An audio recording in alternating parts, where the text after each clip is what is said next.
Pô, Carioca, que parada é essa de crise, irmão?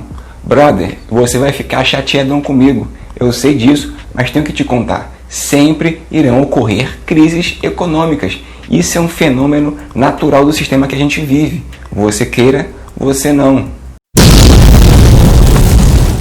Ficou bolado, né? Tô percebendo? Então fica nesse vídeo que eu vou te mostrar o porquê. I lost my best friend to 23. She left her body and hovered above me. I saw no shadow. I looked around. Pô, você deve estar aí se perguntando do outro lado, mas cara, que audácia é essa sua, Carioca, pra falar tal coisa?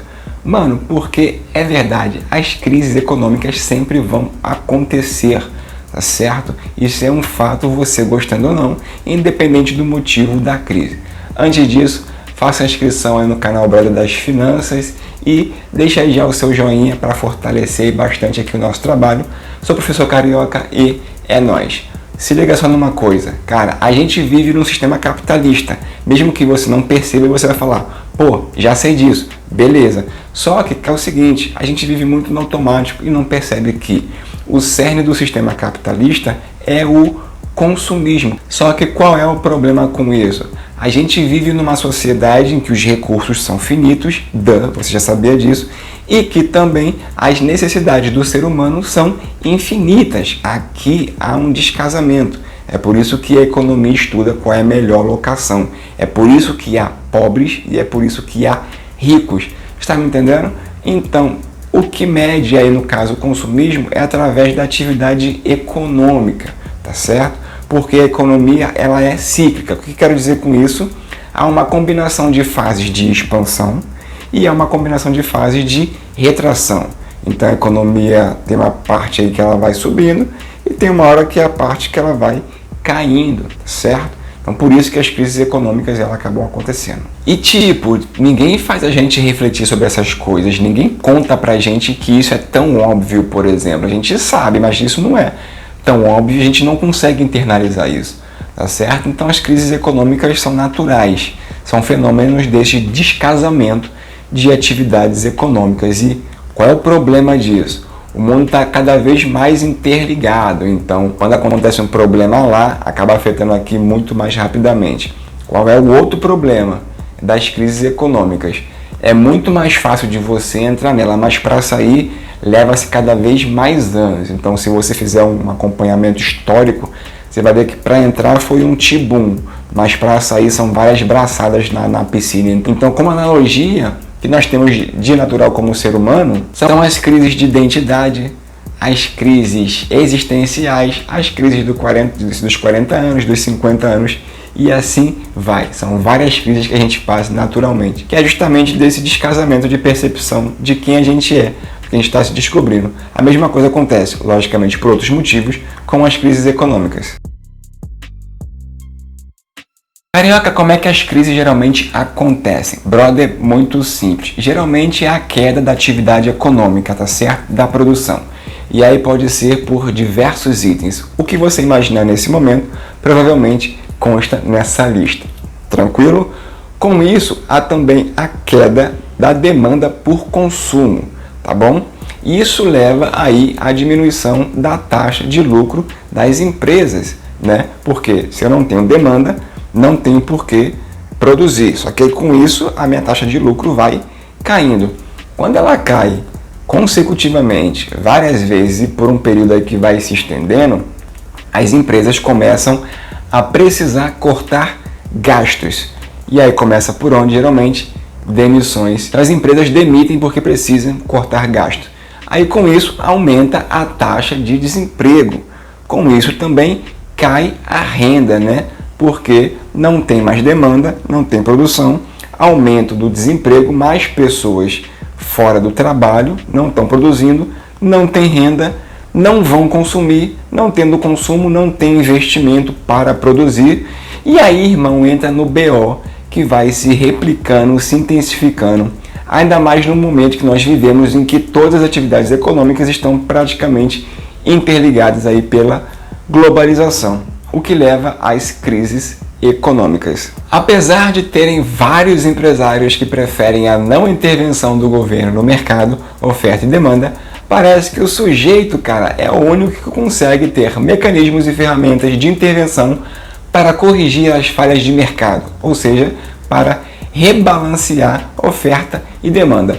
Em 2020, o governo atuou em algumas frentes. Uma delas foi a redução da taxa básica de juros, que seguiu logicamente a movimentação global. Com isso, na expectativa de que o consumo aumentasse, né? Porque como o crédito está mais barato, com a taxa básica de juros a Selic a 2% ao ano, pode haver aí um aumento do consumo. O governo também injetou mais dinheiro no mercado, dando o auxílio emergencial para socorrer principalmente as pessoas mais carentes, né? Para que elas não voltem aí para ficar abaixo do nível de pobreza. O governo também postergou uma série de obrigações empresariais visando aí não prejudicar o fluxo de caixa dessas empresas, né? E também concedeu um monte de crédito emergencial para socorrer justamente as micro e pequenas empresas. Então essas foram uma das várias medidas que o governo fez para intervir, para justamente ajudar nesse momento de crise de pandemia que se transformou em uma crise econômica financeira.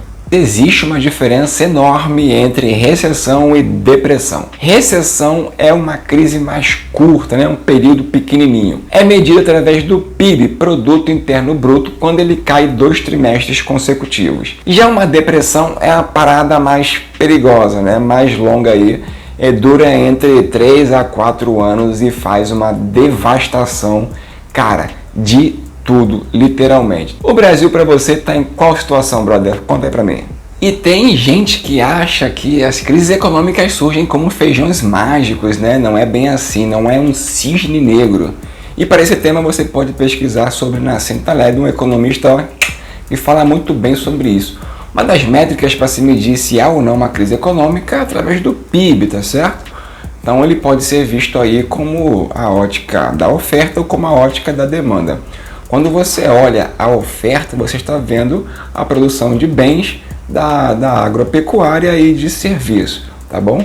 E quando se fala da demanda, a ótica é vista do gasto, tá? O gasto do governo, o consumo das famílias de bens e serviços, ou seja, o que eles estão comprando, né, de bens e serviços ali. Os investimentos feitos pelas empresas privadas, por exemplo, e as exportações menos as importações. Acrescenta-se também os gastos do governo. Então, PIB, Produto Interno Bruto, produção de riquezas de bens e serviços por um país em um período, pode ser visto aí pela ótica da oferta e pela demanda. Nós tivemos aí algumas crises muito famosas, tá? Então, a primeira delas, por exemplo, é a crise de 1929, o crash da bolsa, a crise da superprodução ou crise do liberalismo, tá? Que se preconizava a menor intervenção do governo na economia, do Estado, no mercado. Só que o mercado não foi capaz de se autorregular por ele mesmo, né? E a gente deve isso ao Adam Smith. Naquela época tinha um pensamento muito forte sobre o liberalismo, em que a oferta e demanda poderiam simplesmente se autorregular, chamada mão invisível. Isso não foi capaz, precisando o governo fazer a sua intervenção. Uma segunda crise muito famosa também é a crise de 2008, tá bom? Chamada crise do subprime, que foi a crise da bolha imobiliária, né? Então, os preços lá das casas foram super inflados de maneira mentirosa e depois o preço foi abaixo, afetando aí de maneira sistêmica todo o mundo. Crise de 2014 a 2016 aqui no Brasil, por exemplo, também foi uma crise que para mim trouxe várias ações, né, do passado, que uma hora a conta chega, tá? E também muitos autores comentam que foi aí no caso a rebordose, né, da crise de 2008, né, que tinha, né, que aconteceu lá da crise do subprime, mas acho que foi mais o erro de nossos passados aí que chegaram pedindo a conta, né, pagar a conta. Então teve lá o impeachment da Dilma Rousseff, né, teve o Temer entrando aí colocando a questão do teto dos gastos e aquela parada toda que, bom, provavelmente você viveu isso também. E também uma muito famosa com relação à questão da oferta e demanda foi a crise do petróleo de 1970. 1970, que foi aí o déficit da OPEP, tá, por uma série de guerras que foram aí sequenciais. Então teve a guerra dos 6 dias, a guerra do Yom Kippur, Revolução Islâmica do Irã e do Irã-Iraque. Então todas essas guerras acontecendo naquele período levou a um déficit de produção de oferta do petróleo. Agora sim, chegamos aonde eu queria chegar. Mensagem principal do vídeo. Você já sabe que as crises econômicas são inevitáveis. Você já sabe que elas vão acontecer, você querendo ou não, gostando do que eu falei ou não. Já sabe os motivos e como elas acontecem. Há dados, estatísticas e informações dizendo as mazelas que o capitalismo traz. Ele é bom, ele é positivo, porque ele leva à evolução do ser humano em algumas questões, em outras não. Então, o que tu vai fazer em relação a isso? Inteligência emocional para passar por crises e inteligência financeira para saber lidar com dinheiro, poupar, economizar e investir melhor, porque esse serviço você não terceiriza, cara. Se liga nessa mensagem, hein? Prevenir é melhor do que remediar e mais carpe future, olhar para frente, pensar nos benefícios que tem que ser para frente e menos carpe diem. Não quer dizer que você não tenha que curtir com sabedoria pensando no futuro. Se você acha que esse vídeo te acrescentou alguma coisa e faz sentido, deixa aí a sua curtida, encaminha para o seu brother que é gastão e que tem que pensar aí no seu futuro, da família, dos amigos, e se inscreve no canal para ter mais vídeos aí bacana, para dar aquela força. Então, valeu, é nóis, um abraço e até mais.